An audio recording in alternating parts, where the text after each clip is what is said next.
we were just in Brooklyn for our first show, and Schaefer the Dark Lord and MC Lars were there. It's awesome. Yeah, but they're like all I friends of ours. also You know? listen to somebody that's from the UK. Oh, Stipendium. oh yeah, Stipendium's fire. Him and Dan Bull, and there's a lot of them out there. Like, I mean, a lot of the newer ones are like Rusted, Schwabity, Connor Quest. It's like quite a few of them out there. Is that like nerdcore or is it more hip hop? So they are not. I want to say it's a little bit of both. And the reason why I say that is because hip hop is already an expression of music anyway. And then when a lot of people think about nerdcore, they always think just nerdcore hip hop, but there's like several different genres that's in that nerd realm, like from the Megas, the Ninja Sex Party, the Power Glove, that literally does heavy metal, Saturday morning cartoon stuff. Like, there's a lot of different eras with it. It's just kind of like nerdcore hip hop is like its most particular primary of today. Right. So we definitely gonna go right into that. So this panel is called Nerds in Hip Hop, and what we do is we just explain the diversity about how much hip hop is in a particular genre, but it's also a nerdcore 101. Just like, you know, certain things that a lot of people didn't know about, things like that. So the first thing I would say is, you know, what is nerdcore? And nerdcore, I would say, the best explanation I would say is nerdcore is basically a genre or an actual, you know, content-based and geek culture in anything that you do music. So it could be either like, you know, from rock to folk to classical to score music to all those things. So it's just really about infusing geek culture primarily in the music that you make. So for example, so people don't get confused, like you'll see maybe a popular rapper reference Dragon Ball Z and it has nothing to do with the song whatsoever at all. That's what, you know, like that's what differentiates that versus somebody who makes an entire project about maybe Super Mario theme based. That would be more of a primary nerdcore type of situation. So that's probably the best way I can explain that, and that will change the segregation of, you know, what is full on hip hop and what's full on nerdcore. You know what I mean? So it's just other people will be able to engage with the references that you have. So we'll also go through the history of nerds and hip hop, you know, like of nerdcore and how it really started, things like that. And there's many different angles to go from it, which I'll go a little bit later. I'll also go into me, which is, you know, player one, Mark Cooper as well. I'll be able to tell you a little bit about myself and then I'll tell you about them as well. I just know I just have this panel set up here. Next we'll have some music and maybe some questions and giveaways and stuff. We definitely got some things today. Okay. Well, like I said, you can see here, nerdcore is a genre that's musically characterized by themes of subject matter considered to be a general interest for nerds and fans. So basically, what I gave as a summary is that. But I can see a shout of hands. How many people actually heard of nerdcore before? Perfect. So we're amongst seasoned listeners. It looks like. Yeah, it's definitely true though. Yeah, but So what's good, y'all? I'm Shubzilla. There's Bill Beats. Shubzilla and Bill Beats. We're from Seattle. We are a rapper DJ duo. We have been working together for about 11 years now. We're like nerdcore light. Like we're hip hop heads first, and we like will reference shit and whatnot. But that's, you know, you make one song about Hello Kitty, and then all of a sudden you're nerdcore. Whatever. yeah, it happens like that. It really does. I mean, nerdcore is somewhat of an opt-in genre or subgenre as well. So it's like one of those things where it's like if you eat, this is how I started. If you even post in any sort of nerdcore form, oh, you're nerdcore now. It's kind of cultish. Yeah, man, and I wear a Nintendo Power Glove, so when I rap, so that's just kind of my story. You know, that's kind of how that works. Mm-hmm. And I'll pull that out a little bit later. But we'll go into the next part. So this is what I was able to put into particular categories. So I know a lot of these can be relatively familiar, but there will be certain topics that you never would have thought that would be considered in that particular realm. Like first, you know, the popular thing that's happening now is anime. So it's like a lot of Demon Slayer songs, a lot of, you know, JoJo's Bizarre Adventure, and there's like several different big mainstream animes that are doing a lot more songs with AMVs and lyric videos. That's kind of the, I don't want to say it's the mainstream aspect, but it's the one that you see that's the most visible. Like you see the ones that's like with me and Shubzilla and Prowess, we'll do particular shows at cons and things like that. They're more on the digital space, so that's like your YouTubes, your Twitches, your things like that. And that's where most people see them first. So it's just a matter of, you know, where you get your stuff. So if you went to a, you know, like a MomoCon or a MagFest or something, you may be able to get the, you know, the OG kind of nerdcore individuals that have been, you know, playing the instruments live and things like that, chiptune artists, etc. Or if you're getting your new thing by going on YouTube and be like, hey, I'm a Demon Slayer fan. Oh wow, there's a guy named Rustage that made a song about one of my favorite animes, and then some people get indulged in it. At the end of the day, nerdcore's still nerdcore. It's just a matter of where exactly you got your start. So one of the ones that really was in that area was the video game area. So that's your Cam Steadies, that's your JT Musics, that's your Team Head Kicks, that's your of course it'll be your Mega Rans, it'll be your MC Lars, your Frontalats, your Shapers. You know what I mean? It's just literally focused on the gaming portion, because in the beginning it was a lot more focused on the video game aspect of it. They considered that the way to feed in bite-sized pieces nerd-based things. If you're talking about Super Mario or Kirby or Zelda or any of those are really easy ways to get people involved, because it's something that's completely universal. Like you'll be able to see more individuals that may relate with you on a video game than they would on an anime or on a science fiction or anything like that, because those are fandoms that you really want to indulge in. You know what I mean? Another one that people don't really pay attention to super hard is politics. It's considered in the nerd base, and the reason why is because with politics, it's showing a focus on history, current events, etc., and being able to get the word out. Like a Rage Against the Machine, like a Immortal Technique, a Tech 9, those actually focus in that as well, because it's dedicated to a particular fandom or being able to bring a actual content out.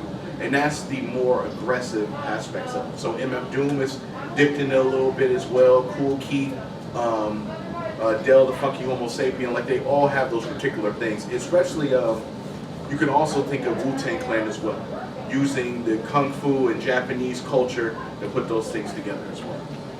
Of course, the one that's really popular, a lot of people know about, is the science fiction. That's your Star Wars, your Star Trek, your you know, like your Doctor Who, Battlestar Galactica, all those things. They have, you know, like a deep focus there. And most of those are kind of, we call those book report raps, which is basically music that kind of gives you a summary of what exactly the story is about. So a lot of people, you know, tend to enjoy that as well. Another one be nostalgia. That's more in my department, even though I do all the other ones. My stuff is like, I'll do songs anywhere from Karate Kid to Mr. T. You know what I mean? It's just a matter of the area of the music I want to rap about. I rap about things I grew up with.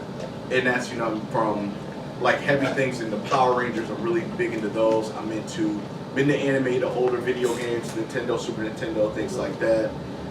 Even newer stuff like Halo, Call of Duty, things like that. And I actually indulge and play with them. And the reason why I like to rap about those is because there's nothing more relatable than somebody that actually knows what they're talking about in the rap. You know what I mean? What about The Simpsons? I love The Simpsons. I have like quite a few different songs about The Simpsons. It's just things to really go into. And then of course it'll be cartoons as well, so it's not like necessarily anime, but it could just be cartoon based, like from Bugs Bunny to everything that we relate to. So it ties into nostalgia as well. So that's a good amount of topics. I know there's different things that come later. Like you think about different kind of fandoms, it just really depends. Like of course it'll be your pop culture stuff, like your wrestling, your sports references or things like that. Like for example, Mega Ran came on a project called Live 95, which is generally focused around the NBA Jam era of stuff, and then he was able to put all those particular references of NBA based. It did really well. So, like I said, you know, everything is your canvas. So after that, there's different kinds of nerdcore that kind of go subgenre of subgenre sometimes, and I'll just explain just a little bit of that, and then we can go into the next part. So GameCore, believe it or not, they actually have a name. I didn't even know that. So GameCore is where it's genuinely not just focused on, you know, the video game rap part. That's why they don't call GameCore chiptune, because chiptune is the musicianship of 8 to 16-bit, and sometimes 32, depending on, you know, what kind of system that you have with that. But GameCore is just really, it's like the modern focus of a video game of the whole thing. So for example, if somebody comes out like you guys did with the Donkey Kong project, that would be considered in a GameCore portion because it's literally core about one specific genre of a game. Chiptune is kind of like a song per song kind of thing. And it's the same idea, but GameCore actually focuses on one general consensus. Another one of people that really don't know about is horrorcore, of course. That's your King Gordy's, that's your ICP, that's everything. I mean, Detroit, you know. But that particular generally focuses on like the horror genre. So that's very popular as well, but that's considered a nerddom because of, by definition, it's using it as a core content of the genre. One that's actually very common, a lot of people hear nerdcore but not really know it's that, would be parody rap stuff. So that's your Ninja Sex Party, that's your Weird Al Yankovic, that's your Rucka Rucka Ali, that's your, there's quite a few of them actually. It's just by, Insane Ian is one. And that's used for, you know, literally taking a song and then making it fun out of it, but it's just kind of got like a geeky concept to it as well. And Weird Al is just known very well for that. So that works out extremely well. Next one would be scorecore, which is basically your video game soundtracks, your cinematics, your scores that you see in those. Like for example, if Capcom decides, all right, I'm gonna release the Street Fighter 2 official soundtrack just by itself without the game, or what Mortal Kombat just did. They funny thing is, Mortal Kombat just released on the Joy to Ride Records. They just released their OST of Mortal Kombat, the trilogy for 1, 2, and 3 on vinyl, and that's what's been happening a lot. So they're just going there and they grabbing everything that was music from the game. Like Transformers start doing that with Hasbro. It's just a matter of grabbing what you need. So that's where scorecore comes in. So usually it's just the iconic music that you know. Now there's an actual like person actually playing it live, where that goes in. Of course, there's nerdcore hip hop and then pop songs as well. Like Team Headkick got very popular by making the Deadpool 2 intro. That was actually a nerdcore artist as well. A lot of people don't know that that there's an artist, if you heard of Donald Glover or Childish Gambino, he was doing a little bit of nerdcore too, did some stuff with MC Chris and other people as well. So it's like a lot of different, you know, avenues when it comes to that. All right, so here's Proudest of Testament. She just came in. Say hello. Hello, everyone. Yep. Now she knows a lot about the deeper roots of the, you know, of different things in the hip hop from 80s and the 90s, a little bit more of what's been involved in nerdcore. If you can elaborate a little bit about that. Sure. Well, I think I always like to start with just reminding folks that obviously nerd references and the influence of nerd culture into the sort of elements of hip hop, so that hip hop, as we think about as a culture, is not just the rap music that's associated with it, it's the graffiti, it is the scholarship, it's the dance, breakdancing, it's turntablism, and some might even say sort of an element of production as well, and beat making. And so the aspects of nerd culture has been influencing those for a very long time, and especially when it comes to different year, and sort of the evolution of where hip hop has gone, and sort of the more modern aspect has really been able to really appreciate that. So if you've probably heard of MF Doom before, that is an artist that has really gone from starting in the 80s and sort of building his career with KMD, which was a group that he was in with his brother, and then building that sort of process. Now became a solo artist before his untimely passing, but the fact that he was able to sort of go from that era of the 80s, building in a lot of the elements of comic book culture, building in a lot of elements of, at that time, manga, and a lot of other nerd references, so TV shows, you know, movies, abstract lyricism, which really represents that, and you think about that really represents the 80s, and then you think about Beastie Boys and Del the Funky Homo Sapien and a lot of those artists. And then that sort of takes us to the 90s. I'm gonna actually pass it to some of the other panel to talk about 90s, because I know my brother Bill Beats here is also a fan of the 90s aspect of hip hop, where it was much more embraced. So there became the idea of, once that evolution of the 80s, the introduction of it, you know, something where a song is getting a lot of spin because it has those references, and then building on that through storytelling, and people really trying to bring the genre more forward in that way. Yeah, I would say when it kind of was sliding into the 90s and maybe even the late 90s, if you will, it kind of shifted because you had a lot of mainstream acts being mainstream and MTV. And then, but that was kind of also the birth of like underground hip hop.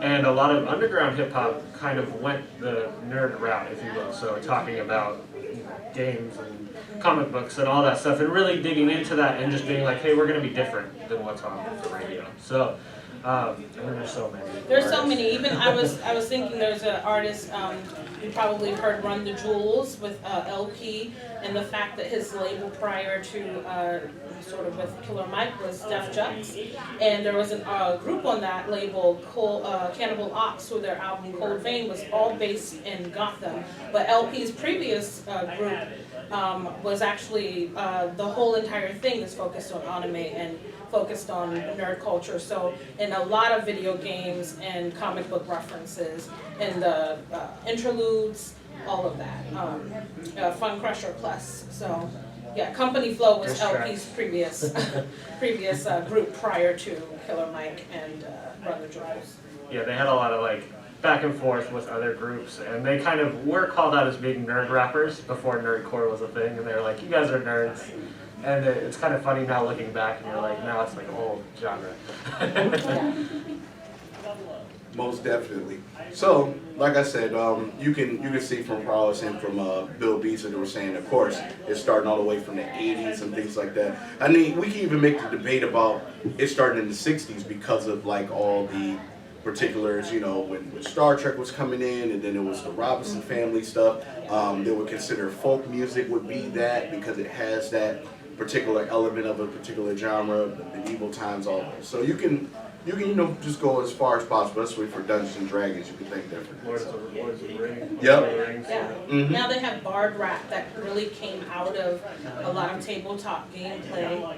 And so that has been really growing. Folk music, which is more sci-fi, science fiction, but that is absolutely connected to nerd culture as well. Absolutely.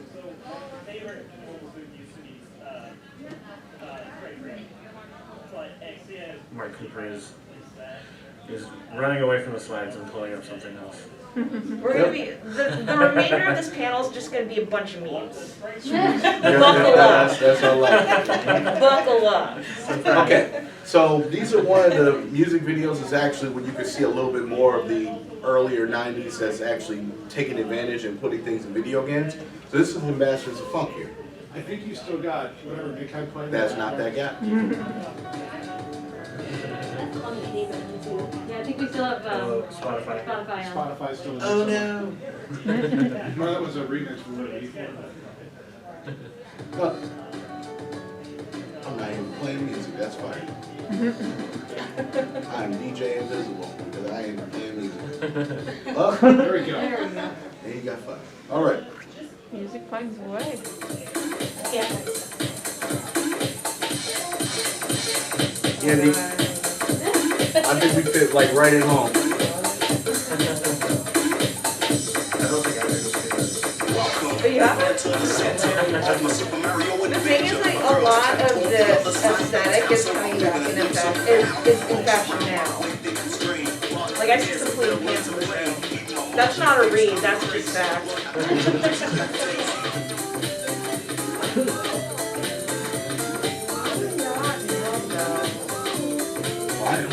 Why is that? Of course, it's very, very dated, so. Yeah, like, it's a sign of its time. A little bit of chiptune in there. Yeah, Yeah. I want to be this happy about anything. Right.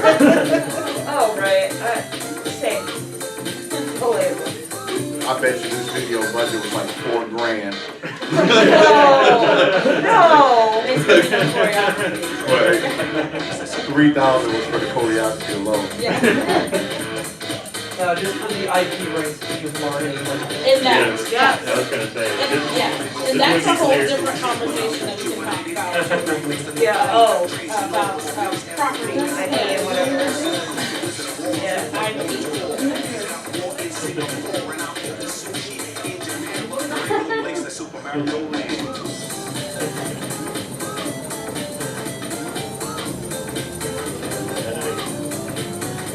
This. The editing is hurting my feelings.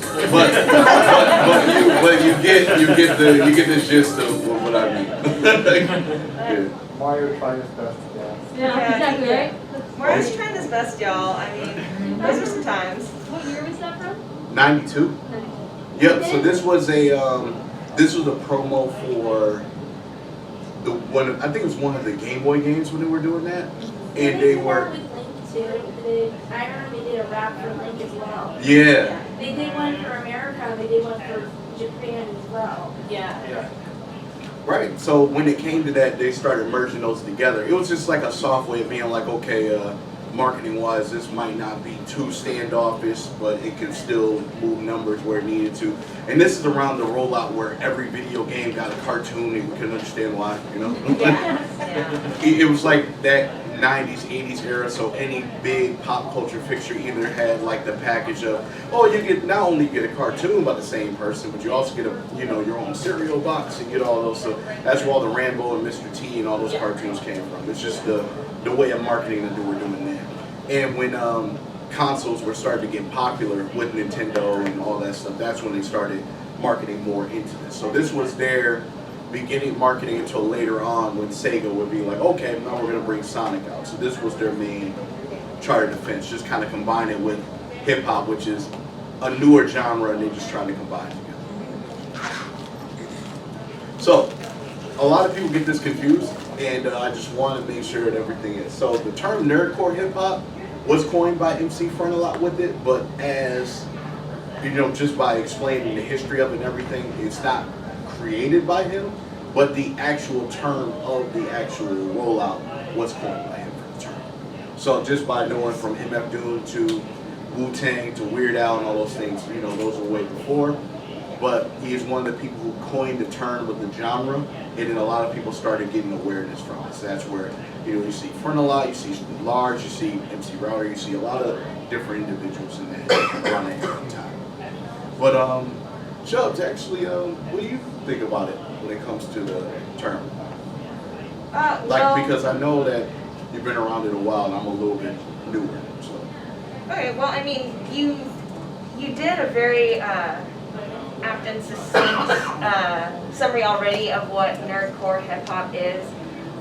What is important to know is that although, and Prowess had made mention of this too, although nerdcore hip hop was, for lack of a better term, named by a cisgender white man, this is still this subgenre is still part of a culture and a movement that was started as a revolutionary movement by black and brown people. So while a lot of the artists, I'm not saying Front is one of these artists that's doing that, he's a delight and a gem. But a lot Great of, man. Yes. yeah, he's a treasure. Look him up. Buy his shit. Like a lot of other folks that came after Frontalot in the early aughts and even until the early, I guess, teens of the century, a lot of them coined themselves as anti-hip hop or what have you, trying to break away from really what the originality is. Yes, and we shake our heads at that because that's called appropriation, and that's a no-no. So what's happening now, since nerdcore has been so male and alabaster dominated for a good portion of a decade, is a lot of folks of color and a lot of other genders are coming in to reclaim their space in this particular subgenre. So hi, there's me, there's Prowess, there's our sister Lex, the lexicon artist. there's many of us out there that do represent different pockets of demographics. So we're coming in from, this is kind of answering your question, but I'm kind of going into like Oh, no, you're fine. the makeup of the people that are our peers and students. But now you're coming from a group of people that, whether or not they knew it, appropriate it.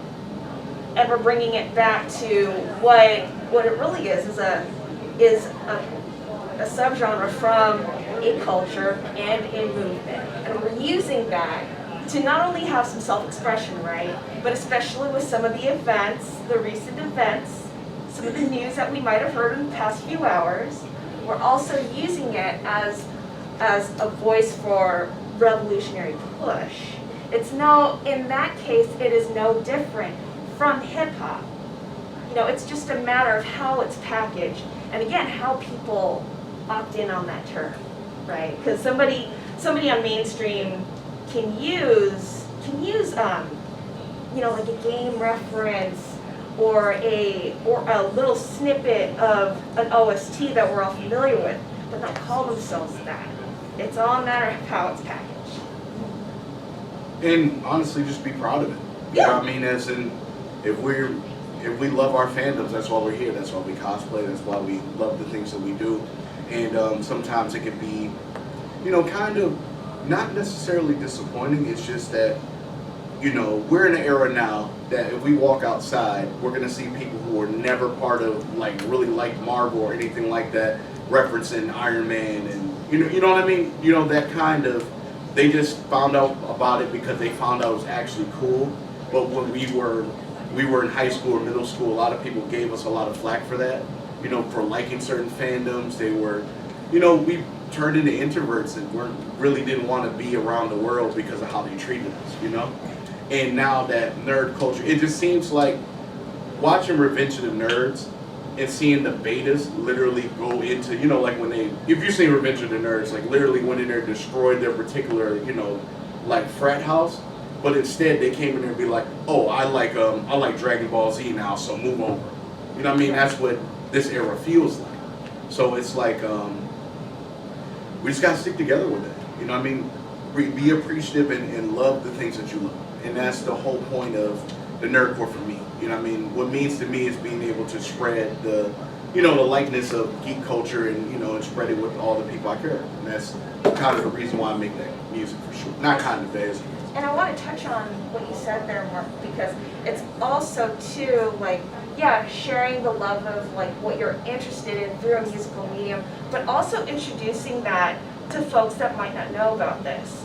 So I grew up a little bit differently. I was a jock, y'all. I did sports, I kicked boards, I danced for like decades, and I didn't get a chance to play Magic the Gathering. I didn't roll my first D20 until I was like 27. You know, things that I video gamed and whatever, that was cool, but like I didn't get an opportunity to do that because I didn't know anybody that did those things. If I had found this a little earlier, then perhaps, right, that opportunity wasn't really given to me. So this is also a way for us, and I'm sure y'all can find something too, that's a medium for y'all, to be able to share those loves of dice, of gaming, of manga, with other people that might not necessarily connect with it, but connect with music. Yeah. That's pretty much what summarizes it here. Because it's good, but it's, no, but it's good to have it both sides. 'Cause I was a sports person and everything as well. But it's also good to see that side of it. Because sometimes, you know, people weren't, you know, like not every, the best way to say it is not every nerd story is the same. Mm-hmm. You know what I mean? Some of us went through different things, different types of stuff, but, you know, some didn't. So it's always good to pay attention to that.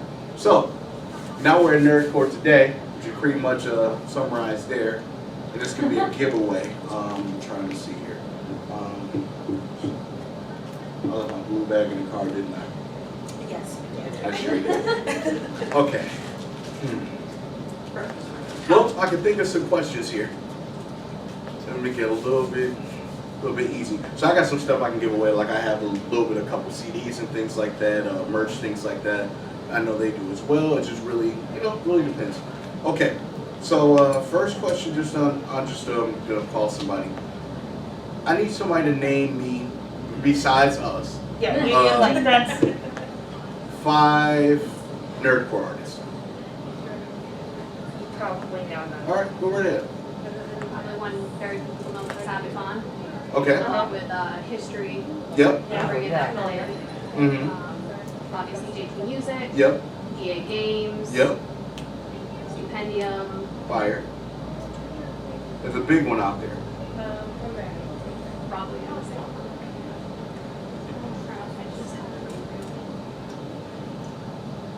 You're doing great. Yeah, I you're know. doing because to be honest, you're not naming the regular ones that normally we hear all the time. So that's really great. Yeah, oh, wait. Andrew Storm Keaton does a lot with working with JT Music. Oh yeah. So Yeah. Yep. just That to works bring for in me. your earlier commentary about bringing other demographics in, she's been pretty heavy in that scene. You know what's funny? JT Music is actually working on the newer documentary of nerdcore stuff. So it should be really interesting about how they're going to come out with that. I think they interviewed the 4 Horsemen and everybody already Yeah. throughout the tour. So we'll see how this rolls. But yep, that works for me. Give her a hand, everybody. Let's try to get back to the blue crowd. Make sure I give you some merch here. You guys got anything? I don't have any trivia. I don't have any trivia, unless maybe we recap, if someone can recount what are some different subgenres in nerdcore? Oh yeah, that's true, yeah. Sure. That was a slide. Yep. So I'm really not trying to make That a was lecture. That one is harder. I was a great student, I swear. Okay. So if you guys can, Everything's from the slide? not yet. We're gonna have to wait here. Okay. pop quiz. If somebody could tell me, give me 3 different types of different genres in nerdcore. Yep. Yeah. There was game core Uh-huh. and horrorcore, Yep. and was parody on that slide? Yes, that's Okay. right. Those are right. That works perfect. Congrats. That works out extremely well. Perfect. Yep. So that works for the 2. I'll just make sure at the end of the panel I just hang around and I'll be able to grab something. Okay. Just as we're closing, I think it's interesting maybe to talk about the intellectual property issues. I know someone mentioned it here with Mario, but now we're seeing that, of course, that's across the board because streaming rights and digital rights to properties have become an issue, and so there's a lot of copyright claims that are being staked against a lot of the anime kids who are rapping. Oh, So absolutely. that's Yeah. become hard. You do a Rick and Morty rap, you have to ride that algorithm, right? You have to publish it as that, and then that makes it so that now who owns the rights to that property? And are you actually, using names and references that are actually, from the property? And so that has become, I think, interesting of what you might do to avoid that copyright claim. You call it a Rick and Morty rap, you're probably going to get pulled down. Yeah. Yeah, it's that part is actually. I'm sorry. You okay? Yeah. Yeah, but that part's actually extremely interesting, just by research and things like that. So recently, Viz Media has been looking. See, the thing is, like particular like intellectual property when it comes to like the anime and video games and things like that, they never ran into a situation where the internet has boomed like this before.